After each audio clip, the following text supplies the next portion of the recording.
Hey guys, Nawazir from the nerdhorn.com और ये है वेस्टवर्ल्ड सीजन 3 एपिसोड 5 का रिकैप। पिछले एपिसोड्स के रिकैप के लिए डिस्क्रिप्शन बॉक्स में दिए गए लिंक्स को चेक करें। एपिसोड 5 में हम सिराक और रहबोम के बारे में ज़्यादा डिटेल में जानेंगे कि सिराक ने रहबोम को कब, कैसे और क्यों बनाया था। जैसे कि हमने पिछले एपिसोड में देखा था, सिराक पेरिस का रहने वाला था और उसके बचपन में न्यूक्लियर ब्लास्ट की वजह से पेरिस यानी उसका घर तबाह हो गया था। सिर्फ पेरिस ही नहीं, उस वक्त सारी दुनिया में अफरा तफरी मची हुई थी। सिराक को लगता था कि इन इंसानों को काबू में करने के लिए एक पावरफुल सिस्टम की ज़रूरत है, एक एआई गॉड।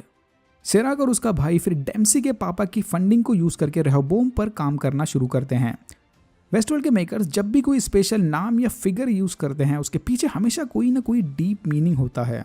रहबोम की भी कहानी बिल्कुल सेम है। अगर रिलीजियस किताबों की माने तो रहबोम जूडा का पहला राजा और किंग सोलोमन यानी सुलेमान का बेटा था। सोलोमन एक काफ़ी पैसे वाला और होशियार राजा था जिसके पास बेहद नॉलेज था। सिराक की बनाई हुई मशीन भी ऐसी ही है, काफ़ी होशियार और नॉलेज वाली, और इससे सिराक जितना चाहे उतना पैसा कमा सकता है।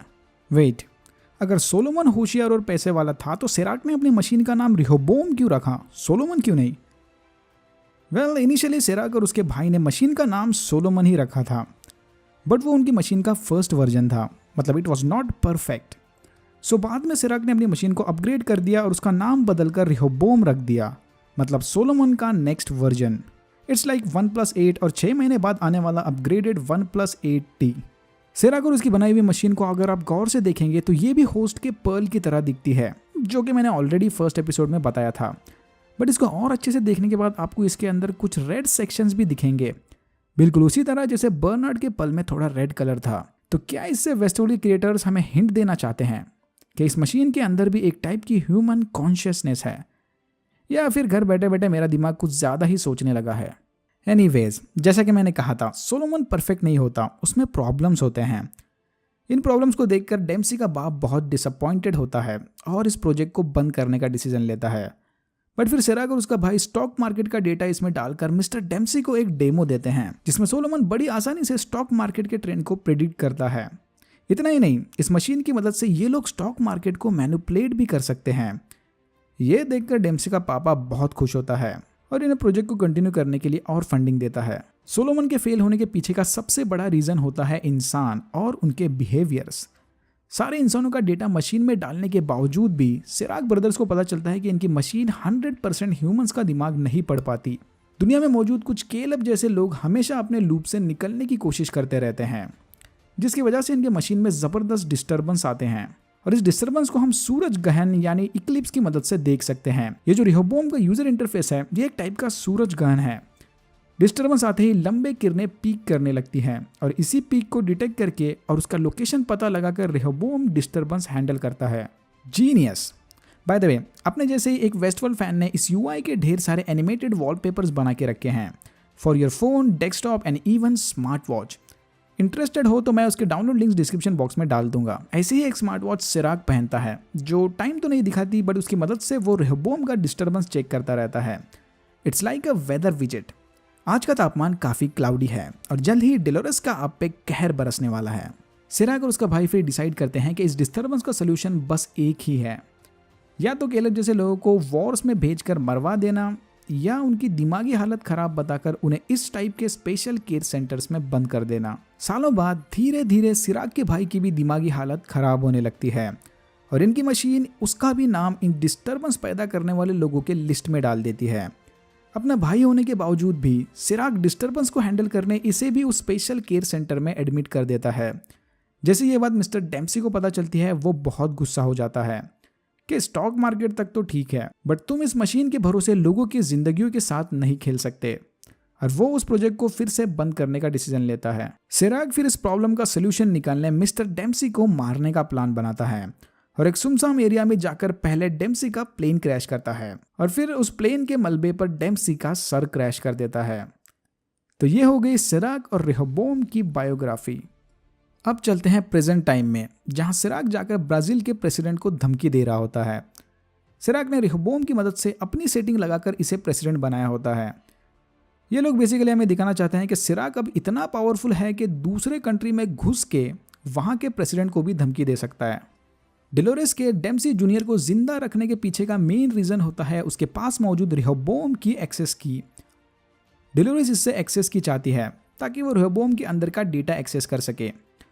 उधर डेम्सी अपने पास मौजूद जॉनरा ड्रग्स की मदद से केलब पर हमला कर देता है और वहां से भागने की कोशिश करता है, बट समय रहते डेलोरेस उसे पकड़ लेती है और अपने साथ ले जाती है। केलब भैया अब पूरी तरह जॉनरा ड्रग के नशे में होते हैं। इस ड्रग्स का नाम जॉनरा होता है क्योंकि इसको लेने के बाद आपको भी एकदम मूवी जॉनर्स की तरह मूड स्विंग्स आने लगते हैं।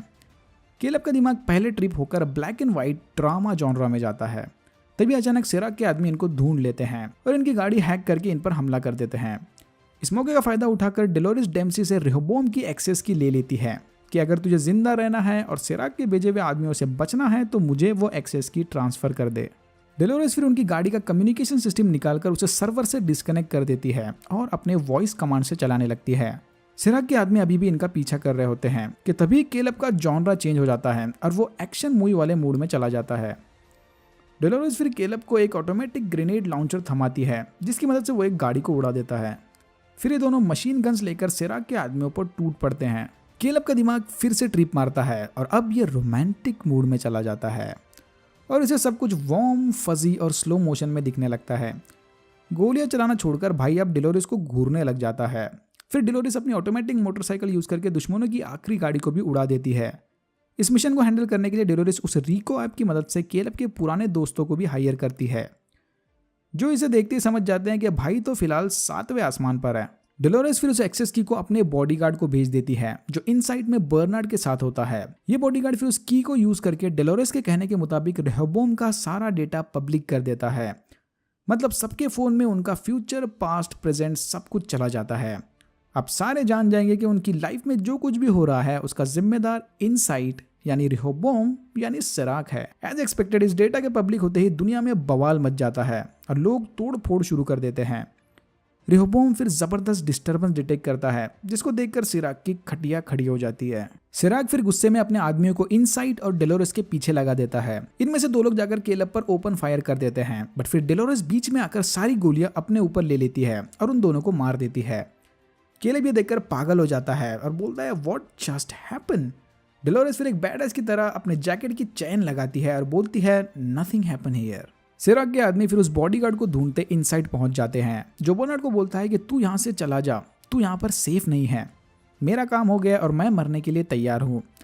हम हमारी अनलिमिटेड कॉपीज बना सकते हैं बट तू स्पेशल है, तेरी कोई कॉपी नहीं बना सकता। इसके 2 मीनिंग हो सकते हैं। पहला कि हमारा शक सही था और बर्नार्ड में आर्नल्ड की कॉन्शियसनेस भी है, इसीलिए वो बाकी सबसे स्पेशल है। दूसरा, सिराक जिस सीक्रेट की तलाश में है वो डेलोरेस के डिजिटल माइंड में नहीं बल्कि बर्नार्ड के डिजिटल माइंड में है। हो सकता है कि डेलोरेस ने इसे इसीलिए जिंदा किया होगा अपने प्लान का हिस्सा बना के। ये बॉडीगार्ड डेलोरेस फिर सिराक के लोगों को अपने ऑफिस में ले जाता है।